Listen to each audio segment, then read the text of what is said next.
Dulu waktu engkau memukul aku tidak memakai baju ya Rasulullah." Mendengar perkataan Ukaisah, para sahabat semakin geram. Namun tanpa berlama-lama dalam keadaan lemah, Rasulullah membuka bajunya.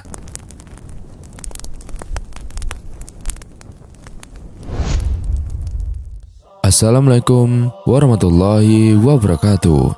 Sahabat beriman yang dirahmati Allah Subhanahu wa Ta'ala, Perang Uhud adalah perang yang penuh pelajaran. Salah satu pelajaran terbesar dan terkenang dari perang ini adalah pentingnya ketaatan kepada komandan perang. Inilah perang Uhud. Kemenangan yang hampir diraih pada awal pertempuran itu berubah menjadi sebuah tragedi yang membuat banyak sahabat gugur sebagai syuhada. Pada perang tersebut, Hanzalah meninggal dunia setelah ditikam oleh Sadat bin Al-Aswad. Anas bin Nadar pun mati syahid, pun dengan Umarah bin Yazid bin Asakan, Musa bin Umair, Sa'ad bin Robi, Al-Usairim dari Bani Abdul Asal, Amir bin Sabit, Abdullah bin Amr bin Haram, Amr bin Jamu, dan beberapa sahabat yang lainnya, di mana jumlah syuhada pada perang ini berjumlah 70 sahabat radhiyallahu anhum ajmain. Dan pada perang ini pula, singa Allah, Hamzah bin Abdul Muthalib dibunuh oleh Wahsy, budak Jubair bin Mut'im dari Habasyah yang ahli melemparkan tombak kecil. Dan sungguh, kematian paman Nabi ini membuat beliau amat berduka. Ibnu Mas'ud radhiyallahu an berkata, "Kami tidak pernah melihat Rasulullah SAW dalam keadaan menangis lebih sesenggukan daripada tangisnya atas kematian Hamzah bin Abdul Muthalib." Dan beliau memeluknya, kemudian berdiri di sampingnya. Beliau menangis lagi hingga terisak-isak. Pada perang Uhud ini juga Nabi Muhammad SAW dilempar dengan batu oleh Utbah bin Abi Waqqas hingga mengenai lambung beliau dan gigi seri serta melukai wajah beliau. Beliau juga dipukul oleh Abdullah bin Syihab Al-Zuhri hingga mengenai kening beliau. Setelah itu, seorang penunggang kuda yang beringas, yaitu Abdullah bin Qamiyah, memukulkan pedang ke bahu beliau dengan pukulan keras yang menyebabkan beliau masih merasa kesakitan hingga lebih dari sebulan. Untunglah, pukulan tersebut tidak sampai menembus dan merusak baju besi yang beliau kenakan.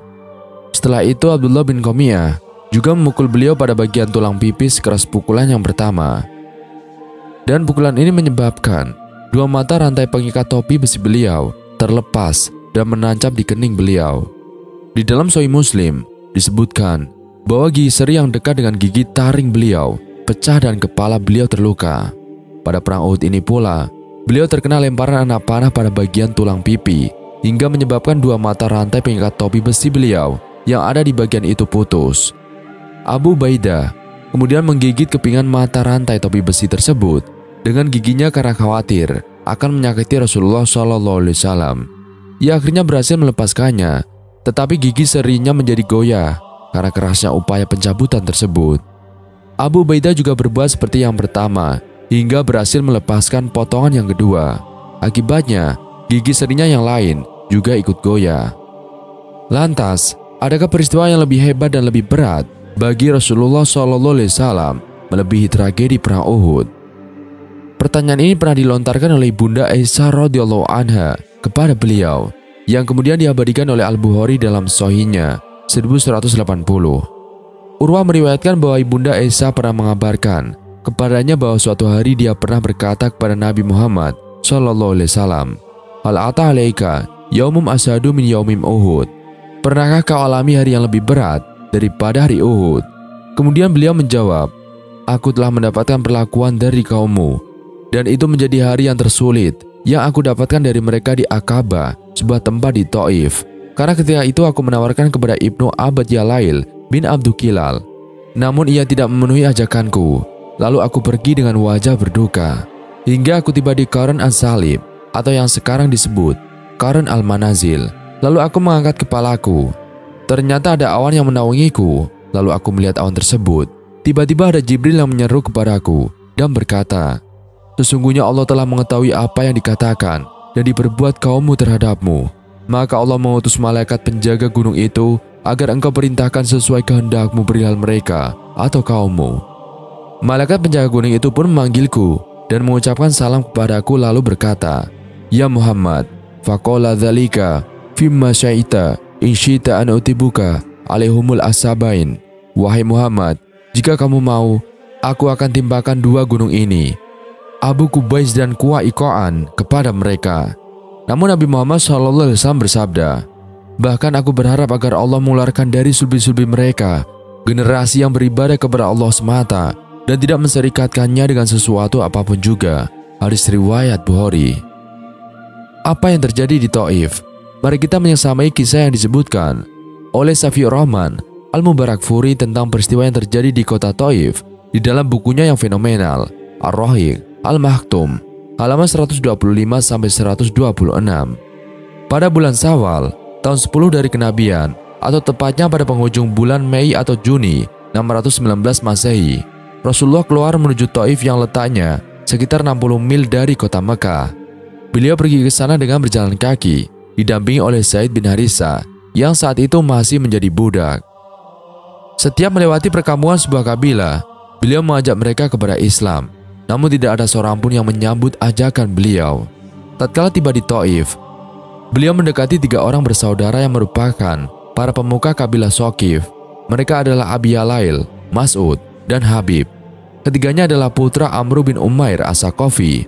Beliau duduk-duduk bersama mereka sembari mengajak mereka kepada Allah dan membela Islam. Namun salah seorang mereka berkata, "Jika Allah benar-benar mengutusmu, itu berarti dia telah merobek-robek kiswah Ka'bah." Orang kedua berkata, "Apakah Allah tidak menemukan orang lain selain dirimu?" Dan orang terakhir berkata, "Demi Allah, aku sekali-kali tidak akan mau berbicara denganmu. Jika memang engkau seorang Rasul, tentu engkau adalah bahaya besar bila aku menjawab pertanyaanmu.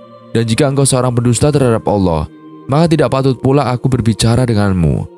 Lalu beliau berkata kepada mereka, "Bila memang itu yang menjadi keputusan kalian, maka rahasiakanlah tentang diriku."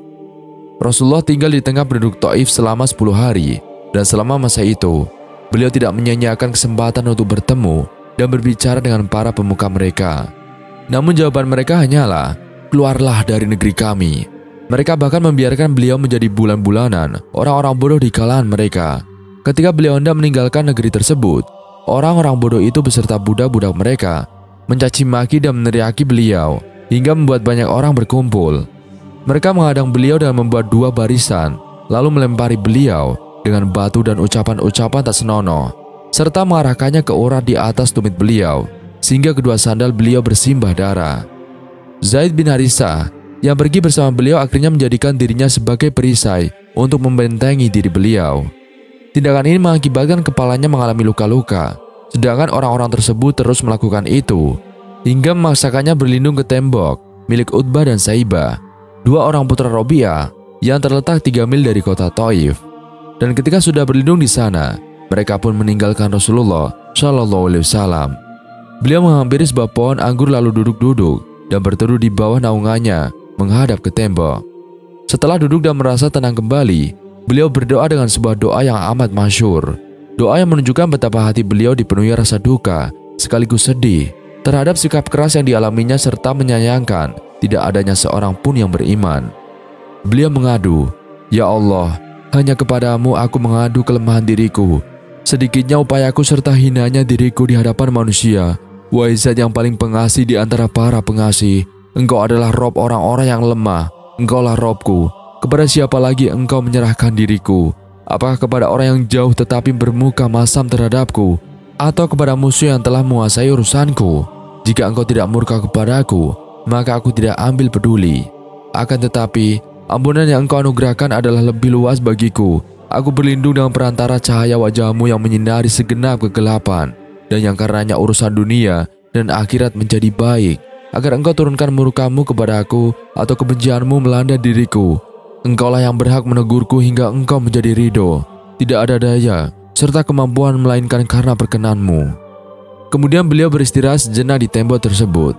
Setelah keluar dari tembok tersebut, Rasulullah pulang menuju Mekah dengan perasaan getir dan juga sedih serta hati yang hancur lebur.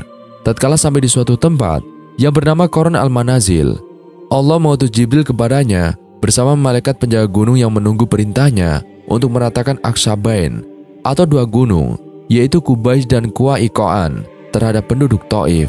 Inilah Rasulullah SAW. Sekalipun beliau merasakan kepayahan jiwa dan raga yang tumpah dari pribadinya, tetaplah cinta kepada umatnya.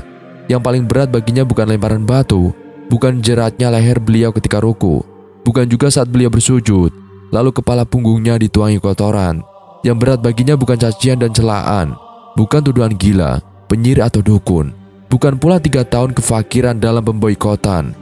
Yang berat bagi kekasih Allah itu adalah ketika wewenang membinasakan orang-orang yang menganiaya dirinya diserahkan sepenuhnya kepada dirinya. Yang berat bagi Nabi dan Rasul mulia itu adalah ketika dalam gemuruh sakit lahir dan batin, pulang pelampiasan dibentangkan baginya, tetapi semua itu dijawab dengan harapan yang masih kelak, agar dari tulang sulbi mereka lahir generasi yang mentauhidkan Allah dan tidak mensyirikannya. Inilah Muhammad yang terpuji di langit dan di bumi. Allahumma sholli ala Sayyidina wa Maulana Muhammad. Sahabat, dan inilah kisah Ukaisyah yang ingin mencambuk Rasulullah.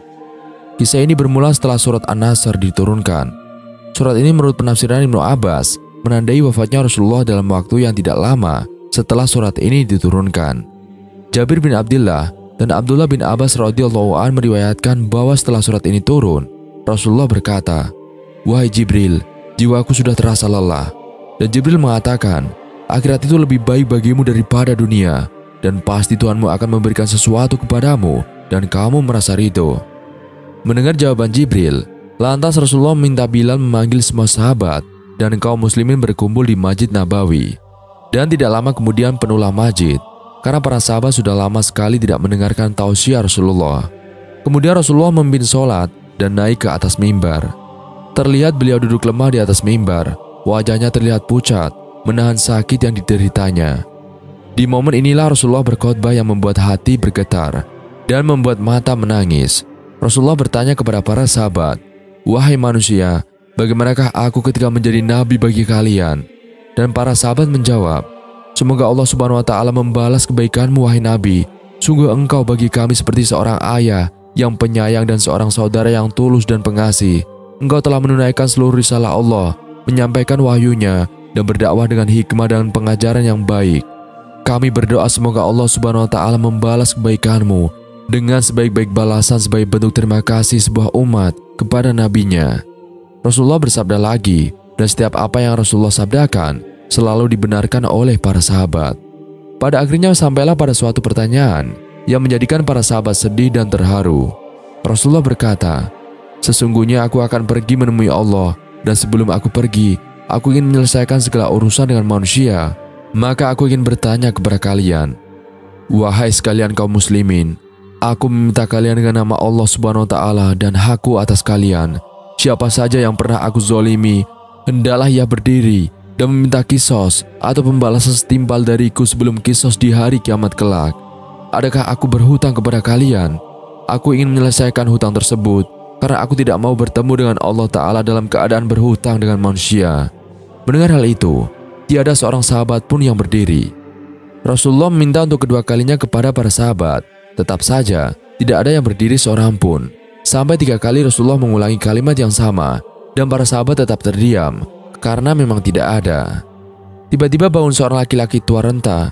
Sosok itu bernama Ukaisyah. Ukaisyah lantas bercerita, "Ya Rasulullah, aku ingin sampaikan masalah ini. Seandainya ini dianggap hutang, maka aku minta engkau selesaikan. Seandainya bukan hutang, maka tidak perlu engkau berbuat apa-apa." Lalu Rasulullah berkata, "Sampaikanlah wahai Ukaisyah." Ukaisyah berkata, "Demi ayah dan ibuku, andai engkau tidak mengucapkan kalimat itu sampai 3 kali, pasti aku tidak akan maju. Dulu aku pernah bersamamu dalam satu perang. Setelah perang selesai dan kita mendapatkan kemenangan, kita segera pulang. Untaku dan untamu berjalan sejajar. Lalu aku turun dari unta, mendekatimu karena aku ingin mencium pahamu. Namun tiba-tiba engkau mengangkat pecut dan pecut itu mengenai perutku. Aku tidak tahu apakah kejadian itu engkau sengaja atau engkau ingin memecut unta." Mendengar cerita Ukaisyah, para sahabat pun kaget dan mereka semua berdiri. Tidak menyangka sosok Ukaisyah berani bertindak seperti itu, karena para sahabat sangat yakin Rasulullah tidak sengaja. Apalagi terkena sabetan pecut ketika naik kuda atau unta adalah hal biasa. Mereka marah kepada Ukaisyah. Namun Rasulullah tidak marah dan berkata, "Wahai Ukaisyah, aku berlindung dengan kemuliaan Allah Subhanahu wa Ta'ala. Bagaimana mungkin aku sengaja hendak melibasmu? Sesungguhnya itu adalah hutang, wahai Ukaisyah. Kalau dulu aku pukul engkau, maka hari ini aku akan terima hal yang sama." Dengan suara yang agak tinggi, Ukaisyah berkata, Kalau begitu aku ingin segera melakukannya, wahai Rasulullah. Kala itu, Ukaisah seakan-akan tidak merasa bersalah mengatakan demikian. Sedangkan ketika itu, sebagian sahabat berteriak marah kepadanya. Sungguh, engkau tidak berperasaan, Ukaisah. Bukankah baginda Nabi Muhammad sedang sakit? Timbal seorang sahabat. Kemudian Rasulullah minta Bilal mengambil cambuk di rumah Fatimah radhiyallahu anha. Bilal minta cambuk itu dari Fatimah. Kemudian Fatimah bertanya, untuk apa Rasulullah meminta cambuk ini, wahai Bilal? Bilal menjawab dengan nada sedih, cambuk ini akan digunakan Ukaisah untuk memukul Rasulullah. Mendengar hal itu, terperanjat dan menangislah Fatimah, seraya berkata, kenapa Ukaisah hendak memukul ayahku Rasulullah? Ayahku sedang sakit. Kalau mau memukul, pukullah saja aku anaknya. Dan Bilal berkata, sesungguhnya ini adalah urusan antara mereka berdua. Bilal lantas membawa cambuk tersebut ke masjid, lalu diberikannya kepada Ukaisah. Setelah mengambil cambuk itu, Ukaisah berjalan menuju hadapan Rasulullah SAW. Tiba-tiba Abu Bakar As-Siddiq berdiri dan berkata, wahai Ukaisah, cambuklah aku. Sesungguhnya aku adalah orang yang pertama yang mengaku beriman kepada Allah dan Rasulullah. Cambuklah aku. Lalu dijawab oleh Rasulullah, duduklah Abu Bakar, ini adalah urusanku dengan Ukaisah. Ukaisah melanjutkan langkahnya menuju ke hadapan Rasulullah. Kemudian Umar bin Khattab berdiri, menghalangi Ukaisah sambil berkata, Ukaisah, kalau engkau mau mukul, pukullah aku. Dan dulu memang aku tidak suka mendengar nama Muhammad. Bahkan aku pernah berniat untuk menyakitinya. Tapi itu dulu. Sekarang tidak boleh seorang pun yang boleh menyakiti Rasulullah. Kalau engkau berani menyakiti Rasulullah, maka langkahi dulu mayatku. Dan Rasulullah berkata, duduklah wahai Umar. Ini urusan antara aku dengan Ukaisah. Ukaisah kembali melanjutkan langkahnya menuju hadapan Rasulullah. Tiba-tiba berdirilah Ali bin Abi Thalib radhiyallahu an, sepupu sekaligus menantu Rasulullah. Ali menghalangi Ukaisah dan berkata, Ukaisah, pukullah aku saja. Darah yang mengalir dari tubuhku ini sama dengan Rasulullah. Pukullah aku. Lalu Rasulullah kembali menjawab, duduklah wahai Ali. Ini urusan antara aku dengan Ukaisah. Ukaisah semakin dekat dengan Rasulullah. Tiba-tiba tanpa disangka, bangkitlah kedua cucu kesayangan Rasulullah, yaitu Hasan dan Husain. Mereka berdua memegang tangan Ukaisah sambil memohon, wahai paman, pukullah kami, kakak sedang sakit. Pukul kami saja wahai paman. Kami cucu kesayangan Rasulullah. Dengan memukul kami sungguhnya itu sama dengan menyakiti kakek kami wahai paman. Lalu Rasulullah berkata, wahai cucu-cucu kesayanganku, duduklah kalian. Ini urusan kakek dengan paman Ukaisah. Dan begitu langkah Ukaisah sampai di tangga mimbar. Dengan lantang ia berkata, bagaimana aku akan memukul engkau ya Rasulullah? Engkau duduk di atas dan aku di bawah. Kalau engkau mau aku pukul, maka turunlah ke bawah. Mendengar permintaan Ukaisah, Rasulullah meminta beberapa sahabat memapahnya ke bawah, kemudian duduk pada sebuah kursi. Lalu dengan suara tegas Ukaisah berkata lagi, dulu waktu engkau memukul aku tidak memakai baju ya Rasulullah. Mendengar perkataan Ukaisah, para sahabat semakin geram. Namun tanpa berlama-lama dalam keadaan lemah, Rasulullah membuka bajunya.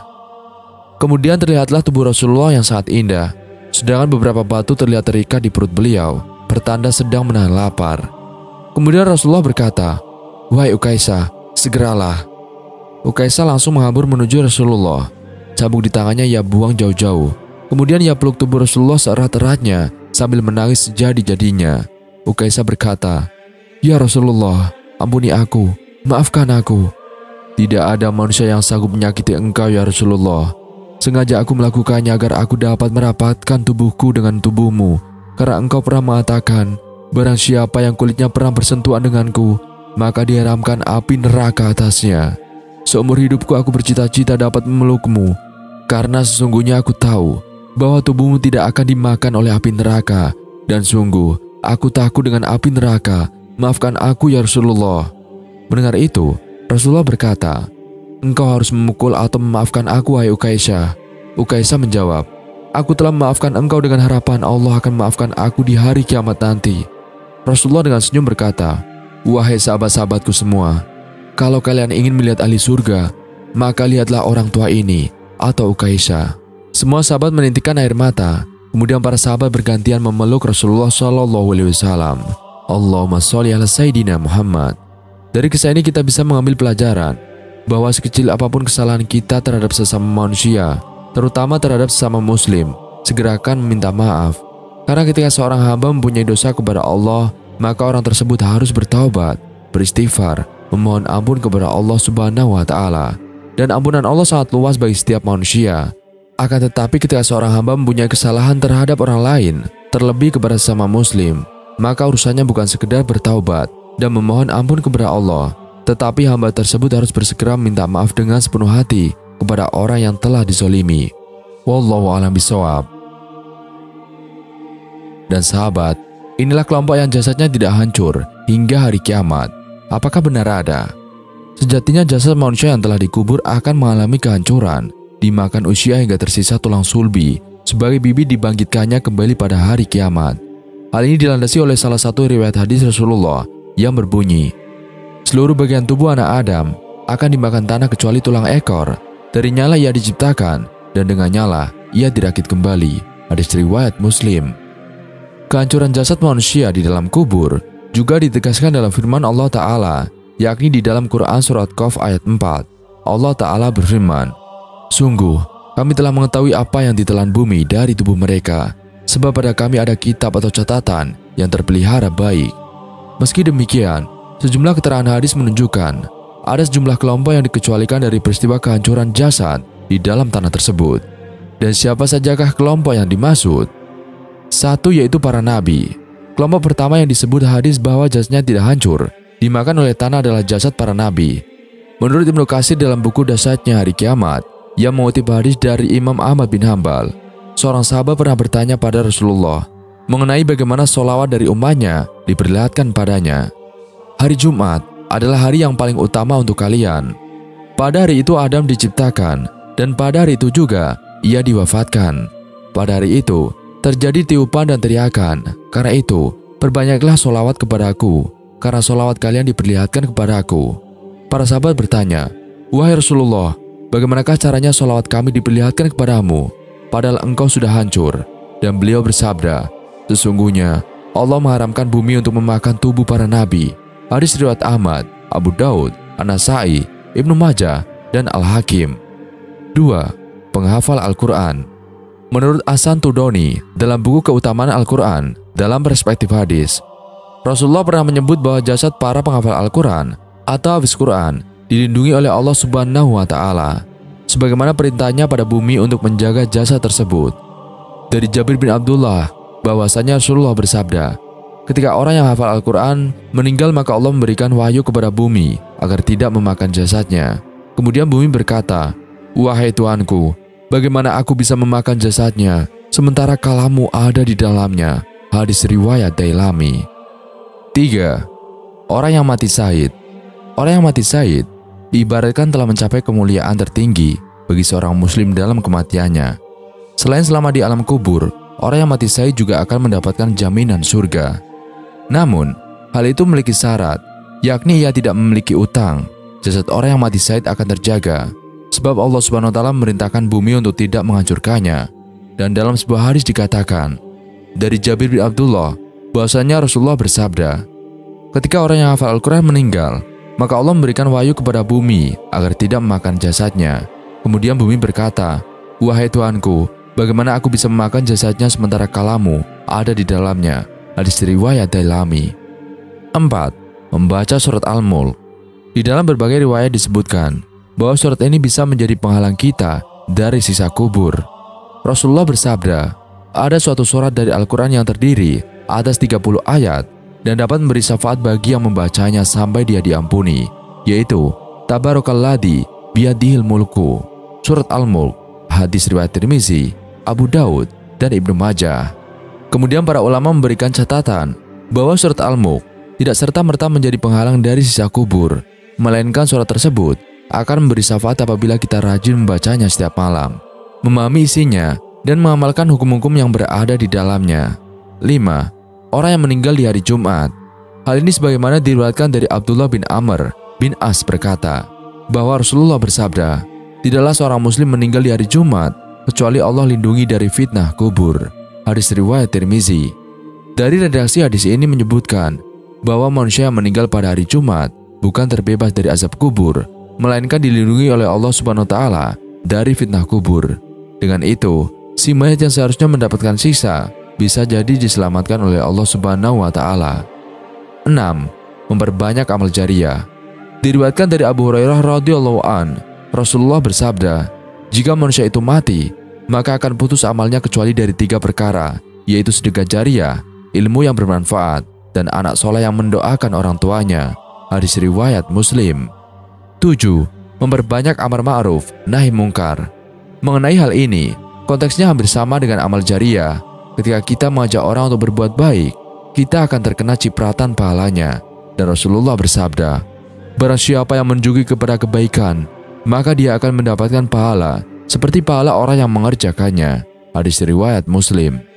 Sementara itu, di dalam buku Cahaya Motivasi yang Menyentuh Hati, karya Andi Alfian, menyebutkan bahwa akan ada 10 golongan yang mayatnya tidak akan busuk dan tidak hancur serta akan bangkit dalam keadaan tubuh seperti semula pada hari kiamat. Di antaranya yaitu para nabi, para ahli jihad fisabilillah, para alim ulama yang menegakkan kalimat Allah, para syuhada yang senantiasa memperjuangkan Islam, para penghafal Al-Quran dan beramal dengan Al-Quran, imam atau pemimpin yang adil dalam menegakkan syariat Allah, muazin yang tidak meminta imbalan, wanita yang meninggal sewaktu melahirkan anak, serta senantiasa taat pada perintah Allah Ta'ala. Orang mati dibunuh atau dianiaya karena mempertahankan kehormatan diri dan agama. Dan yang terakhir, orang yang mati di siang hari atau di malam Jumat. Wallahu a'lam bishawab. Sekian video kali ini, kurang lebihnya kami mohon dimaafkan. Yang benar, datangnya dari Allah Subhanahu wa Ta'ala. Khilaf atau keliru, datangnya dari saya pribadi. Wassalamualaikum warahmatullahi wabarakatuh.